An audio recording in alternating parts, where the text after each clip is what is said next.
அனைவருக்கும் வணக்கம். உழவு தொழில் சிறப்பிக்கும் இந்த நாளில் சில குரல்களை கேட்போம், அதன் பொருளையும் அறிவோம். சுழன்றும் ஏற்பினது உலகம், அதனால் உழந்தும் உழவே தலை. உலகம் பல தொழில் செய்து சுழன்றாலும் ஏற்தொழிலின் பின்னே நிற்கிறது. அதனால் எவ்வளவு துன்புற்றாலும் உழவு தொழிலே சிறந்தது. உழுதுண்டு வாழ்வாரை வாழ்வார், மற்றெல்லாம் தொழுதுண்டு பின் செல்பவர். உழுதுண்டு வாழ்பவர்களே உயர்ந்த வாழ்வினர், ஏனெனில் மற்றவர் எல்லோரும் அவரை தொழுது கொண்டு வாழ வேண்டி இருக்கிறது. அறிவு அச்சம் காக்கும் கருவி, செருவார்க்கும் உள்ளழிக்க லாகா அரண்.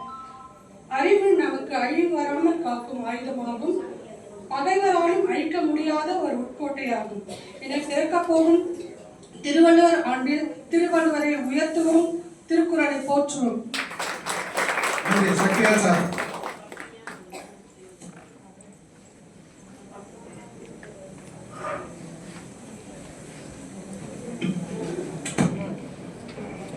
அனைவருக்கும் வணக்கம். தெய்வ புலவர் அவர்களின் திருக்குறள் அவர்கள் சொந்தமாக சில வார்த்தைகள். அகர முதல எழுத்தெல்லாம் ஆதி பகவான் முதற்றே உலகு. முதல் எழுத்து, தமிழோட முதல் எழுத்து ஆ. அதே மாதிரி தெய்வத்தை தொழுந்து ஒரு காரியத்தையும் செய்வதற்கான பொருள் தான் இது. அகர முதல எழுத்தெல்லாம் ஆதி பகவான் முதற்றே உலகு. ஒருமை கண் தான் கற்ற கல்வி ஒருத்தருக்கு ஏழ்மைக்கும் ஏமாப்பு உடையது. ஒரு மனிதன் நல்ல கல்வி பயின்று முடித்தாங்கன்னா 7 தலைமுறைக்கும் அந்த கல்வி அவனுக்கு பயனடைகின்றது. நன்றி, வணக்கம். நன்றி. அதனை தொடர்ந்து நம்முடைய சங்கத்தின் சார்பாக மாண்புமிகு உயர்திரு அம்மா அவர்களுக்கு நினைவூட்டும் பரிசாக ஒன்று வழங்கப்படுகிறது. அனைவரும் கைத்தட்டலோடு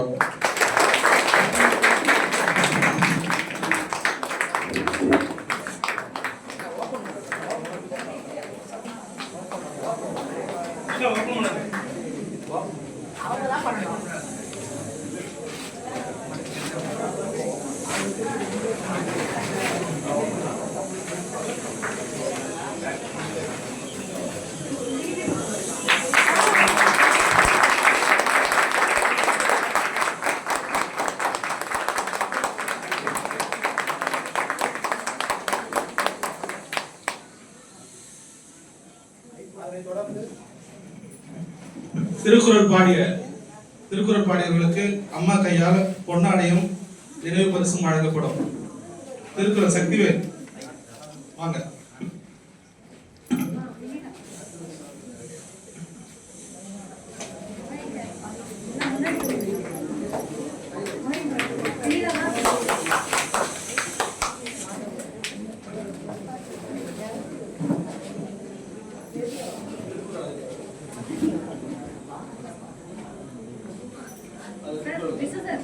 வாங்க லோகேஷன் மேடம் வாங்க.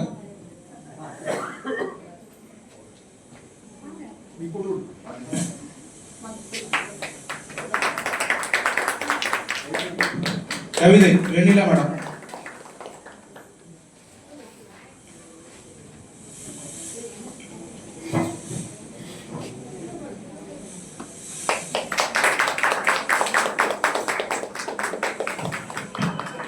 வாங்க விசு சார் வாங்க.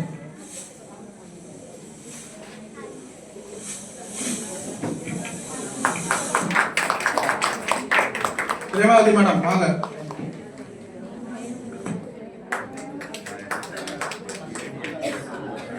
நாராயணன் வாங்க. பாட்டு பாடுது.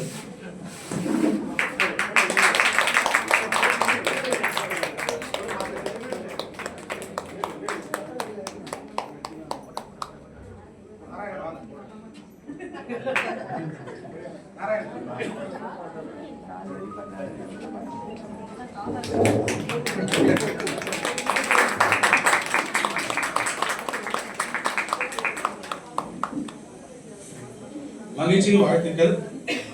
அம்மா கிட்ட ஒரு சின்ன மாணவர் நினைவுகள். அம்மா திண்டுக்கல்ல வழக்கறிஞரா சிறப்பா பணியாற்றி இருக்காங்க. அங்க இருந்த சீனியர் வக்கீல் கிட்ட குமாசா கிட்ட அந்த தகவலை கேட்டு தெரிஞ்சுக்கினேன். அம்மா வக்கீலா இருக்கும் போது எப்படியோ ஒரு வழக்கறிஞர் குமாசா அந்த பாதையில குறுக்காலையும் நெடுக்காலையும் முடுக்காலையும் போயிருப்பாரு. அந்த வழக்கறிஞர் குமாசா பத்தி ஒரு சில வரிகள், அது முடிந்தவுடனே இப்ப இருக்கிற வழக்கறிஞர் குமாசாக்களுக்கு உங்களுடைய அறிவுரைகள்.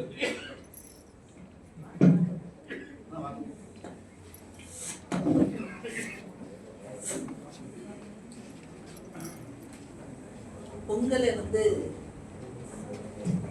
ப்ரீஃபார்ம் பண்ணி லிஸ்ட்ல கொஞ்சம் முன்னாடி கொண்டு வந்துட்டீங்க.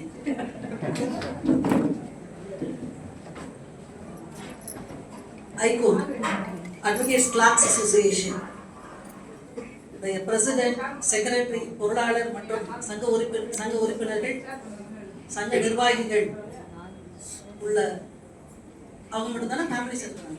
அவர்கள் குடும்பத்தார் அவருடைய குடும்பத்தினர்களுக்கும் என்னுடைய முதலாவது வணக்கத்தை தெரிவித்துக் கொள்கிறேன். முதல்ல உங்க சங்க தலைவர், சங்க பிரதிநிதிகள் வந்து என்னை சந்திச்ச போது கேட்டாங்க வந்து நீங்க அவசியம் வரணும் அப்படின்ட்டு. உண்மையாகவே எந்த நிகழ்ச்சிகளிலும் எல்லா நிகழ்ச்சிக்கும் வரணுங்கிறது ரொம்ப ஆசை தான். ஆனா வந்து சில பல உங்களுக்கு தெரியும்ல எவ்வளோ இது இருக்குன்ட்டு.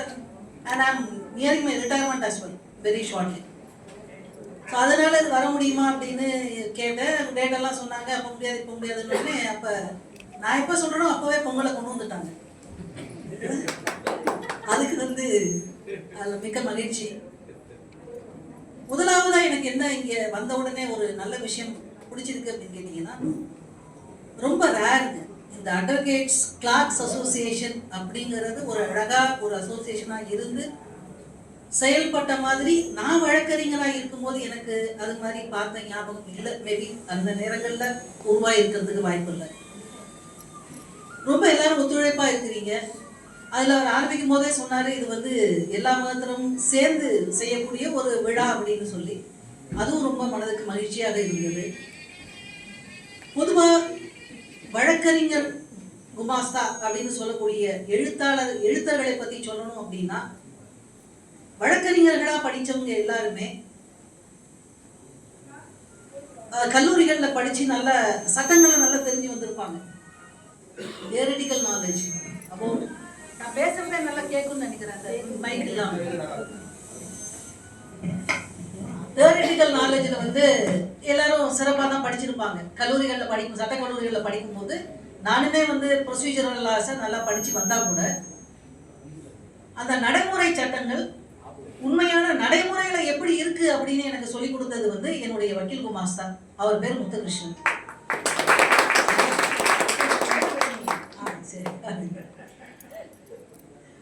அப்ப வந்து அவங்களுக்கெல்லாம் இப்ப ரொம்ப சந்தோஷம். எப்படின்னு கேட்டீங்கன்னா, அவங்களுக்கெல்லாம் நாங்கெல்லாம் பாத்தீங்கன்னா என்ன சொல்றது, வழக்கறிஞரை தாண்டி அவங்களுடைய பிள்ளைகள் வயசு அப்பெல்லாம் அவ்வளவு எல்லாம் சீனியர்ஸ். இல்ல வழக்கறிஞர் எழுத்தாளர்களுடைய ஒரு முக்கிய பங்கு என்ன அப்படின்னா, 24/7 நீங்க தான் வந்து அந்த ஆபீஸ்ல இருக்கிற மாதிரியாக இருக்கும். எப்படின்னா, வழக்கறிஞர் காலையில் ஆபீஸ் ஆரம்பிக்கிறதுக்கு முன்னாடியே இவங்க வந்து எல்லாத்தையும் சார்ட் அவுட் பண்ணி அன்னன்னைக்கு என்னென்ன வழக்குகள் வந்து எந்தெந்த கோர்ட்ல வருது, அதை எந்தெந்த ஜூனியருக்கு கொடுக்கணும் அப்படிங்கிறத பிரிச்சு கொடுத்து ரெப்ரசன்டேஷன் சொல்லி கொடுப்பாரு. இப்படி சொல்லிடுங்க, இப்படி வாங்கிடுங்க அப்படிம்பாரு. அப்படி கோர்ட்ல வந்து நம்ம நீதிபதி கிட்ட பேசிட்டு இருக்கும்போது அவங்க ஏதாவது பக்கத்துல வந்து ஹெல்ப் பண்ணுவாரு. இது அப்படிம்பாரு. சம்டைம்ஸ் வந்து அந்த ரூலை கூட எடுத்து கொடுப்பாங்க. அப்படியெல்லாம் இப்பவும் பண்றீங்களாங்கிறது எனக்கு தெரியல. இப்போ நான் ரொம்ப ஆச்சரியப்படுற ஒரு சந்தோஷமான விஷயம் என்ன அப்படின்னு கேட்டீங்கன்னா, சட்டையிடக்கூடிய சமமா வந்து பெண் வழக்கறிஞர் எழுத்தாளர்களும் இருக்கிறீங்க அப்படிங்கிறது தான். ஏன்னா அது ரொம்ப சேலஞ்ச். ஏன்னு கேட்டா, கோர்ட்டு உடைய டைம் முடிஞ்சதுக்கு அப்புறமா தான் அட்வொகேட் ஆஃபீஸ் ஒர்க் வந்து ஆரம்பிக்குது. இப்போ நீங்க கோர்ட்ல ஃபாலோ பண்ணிட்டு, அதுவும் எஸ்பெஷலி விமன் அட்வொகேட் கிளாஸ் ஆஃபீஸுக்கு போயாகும், வக்கீல் ஆஃபீஸுக்கு போயாகும். அப்போ நீங்கள் மேனேஜ் பண்ணுறதுங்கிறது ரொம்ப சேலஞ்சு. ஏறக்குறைய வந்து வழக்கறிஞர்கள் எப்படி வந்து அவங்க கோர்ட்டில் வேலை பார்த்துட்டு வீட்டில் போயிட்டு அவங்க ஆஃபீஸ்லேயும் போய் ஒர்க் பண்ணுறாங்களோ, அதே மாதிரியே வந்து நீங்களும் அதில் சமமாக வந்து ஒரு இருக்கணும். சொல்லப்போனால் ஒரு வழக்கறிஞருக்கு வலது கையாக இருக்கக்கூடியவங்க வந்து வழக்கறிஞர் எழுத்தாளர்கள் அப்படின்னு சொன்னால் அதில் வந்து மிகை கிடையாது. ஒரு ஆஃபீஸை பற்றி ஐடென்டிஃபை பண்ணணும் அப்படின்னா, இல்லை அந்த அந்த அந்த வழக்கறிஞர்கள்ட்ட ஏதாவது வந்து ஒரு குறிப்பு சொல்லணும் அப்படின்னாலே ஒரு பாலமாக இருக்கிறவங்க வந்து வழக்கறிஞர்கள் குமாஸ்தா தான். அது ரொம்ப ஒரு சவாலான வேலை தான். எப்படின்னு கேட்டிங்கன்னா, இப்போ பெஞ்ச் கிளாஸ்லாம் இருக்கிறாங்க கோர்ட்டில். அவங்களுக்கெல்லாம் வந்து டிபார்ட்மெண்டல் எக்ஸாமினேஷன்ஸ் நம்ம வைக்கிறது உண்டு. அந்த டிபார்ட்மெண்ட் எக்ஸாமினேஷன்லாம் சிபிசி, சிஆர்பிசி எல்லாம் படிப்பாங்க, எக்ஸாம்ஸ் எல்லாம் எழுதுவாங்க. ஸோ ஃபைலிங் எல்லாம் அவங்க வந்து பண்ணுவாங்க. அந்த ஃபைலுக்கு ரிட்டர்ன்ஸ் போடுறாங்க பார்த்தீங்களா, அதுல ரொம்ப காம்ப்ளிகேட்டடா இருந்தாதான் வந்து வக்கீல் வந்து அதை இன்டர்ஃபியர் பண்ணுவார். இல்லைன்னா இவங்களே போய் கன்வின்ஸ் பண்ணி அதை நம்பர் பண்ணிட்டு வந்துருவாங்க. ஸோ இந்த அளவுக்கு வந்து நீங்க படிக்கிறதுக்கு வந்து உங்களுக்கு தனியா நீங்க வந்து பரீட்சை எல்லாம் அந்த மாதிரி போய் தனியா பரீட்சை எழுதி வகுப்புகளுக்கெல்லாம் போனதில்லை. ஆனாலும் அனுபவத்துல கத்துக்கிறீங்க நீங்க. அதுவும் எப்படின்னா அந்த ஆபீஸ்ல இருக்கக்கூடிய ஜூனியர் ஃபாலோ பண்றாரோ இல்லையோ அந்த கோர்ட் ப்ரொசீடிங்ஸை அப்படியே கேட்சப் பண்ணிட்டு கொண்டு வருவாங்க. வந்து ஆபீஸ்ல வந்து சொல்லுவாங்க. சம்டைம்ஸ் அந்த வழக்கறிஞர் இல்லைன்னா கூட உமாசா இருந்து அதை வாட்ச் பண்ணி ஒரு சைடில் என்ன ஆர்குமெண்ட் எல்லாம் சொன்னாங்கிறத நோட்ஸ் எடுத்து கொண்டு வந்து கிளியரா கொடுத்துருவாங்க. இன்னும் ஒரு ஸ்டெப்பு போய் சைட்டேஷன் கூட எடுத்து தருவாங்க. ஸோ அது மாதிரியாக இருக்கக்கூடிய ஒரு பெருமை மிக்க ஒரு தொழில் இது. இதுல ரொம்ப ரொம்ப நாளைக்கு ஒரு ஆபீஸ்ல நிலைச்சி ஒரு அட்வொகேட் கிளார்க் இருக்கிறாரு அப்படின்னா அவர் வந்து அந்த அட்வொகேட் ஆபீஸ்ல இல்ல, அந்த குடும்பத்தினுடைய ஒரு உறுப்பினர் மாதிரியாக அவர் இருப்பாங்க. அது எதை காட்டுது அப்படின்னா அவங்களுடைய நேர்மை, நம்பிக்கை. அந்த அளவுக்கு அவங்களை நம்பி, ஏன்னா உங்களுக்கு கேஸ் பண்டல்ஸ் கொடுக்கணும் அப்படின்னா எல்லாம் வேல்யூபிள் டாக்குமெண்ட்ஸ், ஒரிஜினல் டாக்குமெண்ட்ஸ் எல்லாம் இருக்கும். அதை எடுத்துட்டு போகணும் அப்படின்னாக்க ஒரு துணி பை இருக்கும். அந்த பையில போட்டு சைக்கிள் ஓட்ட தெரிஞ்சவங்க சைக்கிள்ல எடுத்துட்டு போவாங்க.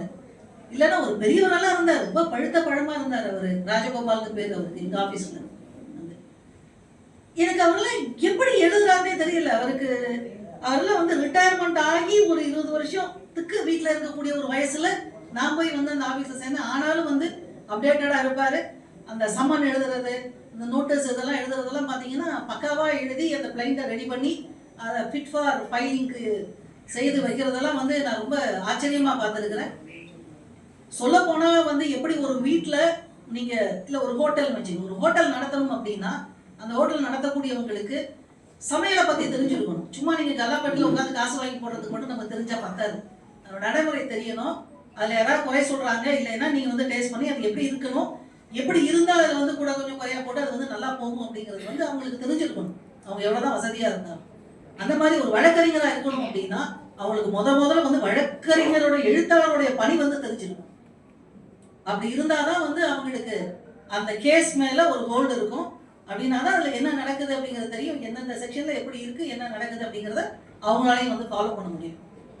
இன்னும் சொல்ல போனா ஒரு சில ஆபீஸ்ல வந்து வழக்கறிஞர் எழுத்தாளர்கள் இருக்கிறவங்க வழக்கறிஞர்களா ப்ரொமோட் ஆகிருக்கிறாங்க. அங்கிருந்தே வந்து லா படிச்சு இன்னைக்கு நேற்று வழக்கறிஞர் எழுத்தாளர்கள் இன்னைக்கு வந்து வழக்கறிஞர்களா வந்து பிராக்டிஸ் பண்ணி நல்லா இருக்கிறவங்க எல்லாம் வந்து இருந்திருக்கிறாங்க.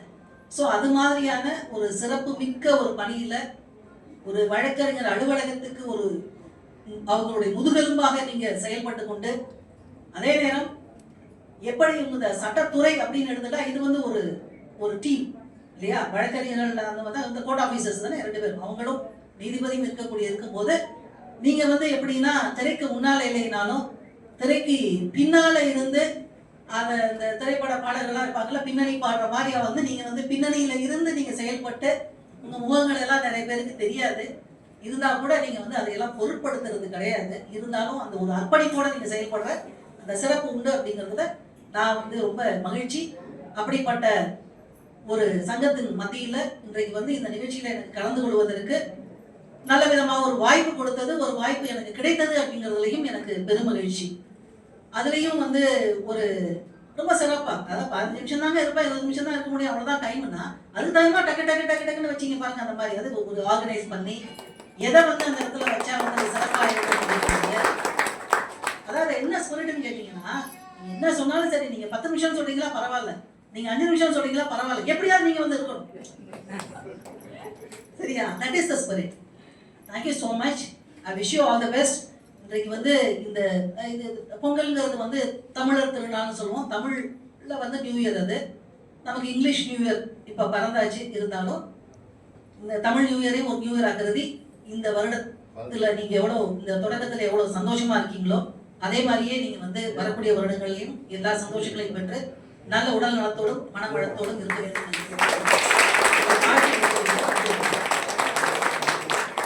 அம்மா கிட்ட ஒரு சின்ன கோரிக்கை, ஹவுஸ் ஸ்கீம் சொல்லிட்டு ஒன்று எடுத்து வந்திருக்கோம். எல்லா மெம்பருக்கும் வந்து இடம் வாங்கி ஒரு 600 ஸ்கொயர் ஃபீட் கொடுக்கணும்னு சொல்லிட்டு பல ஜட்ஜஸை பார்த்து காஸ்ட் போடணும்னு சொல்லி அதுக்கு தனியாக போடுறோன்னு சொல்லியிருக்காங்க. சீனியர் அட்வொகேட் கேட்டிருக்கோம். கண்டிப்பா தரேன்னு இருக்காங்க.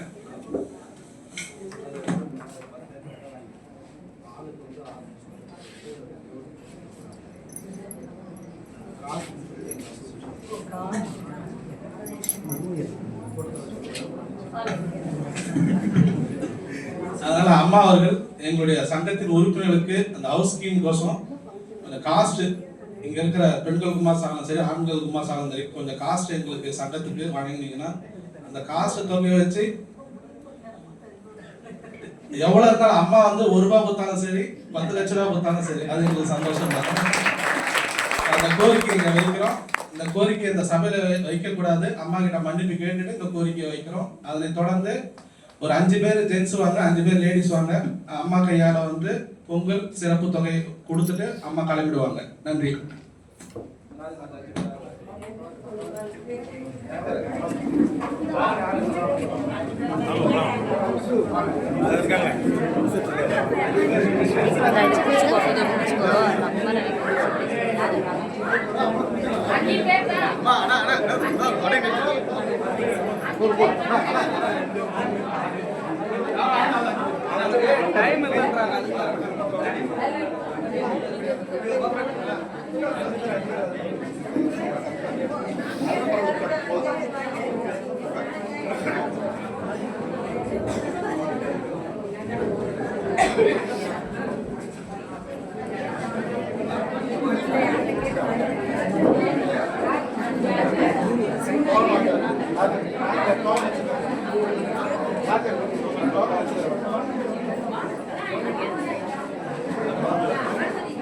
இங்க கொடுத்தது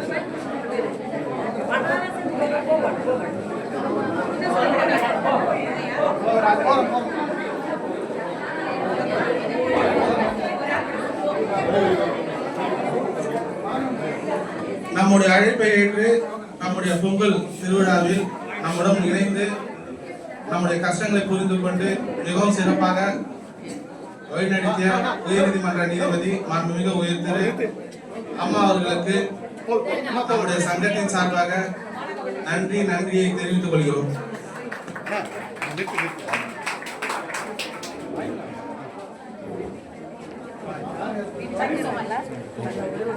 கொஞ்சம் அப்படியே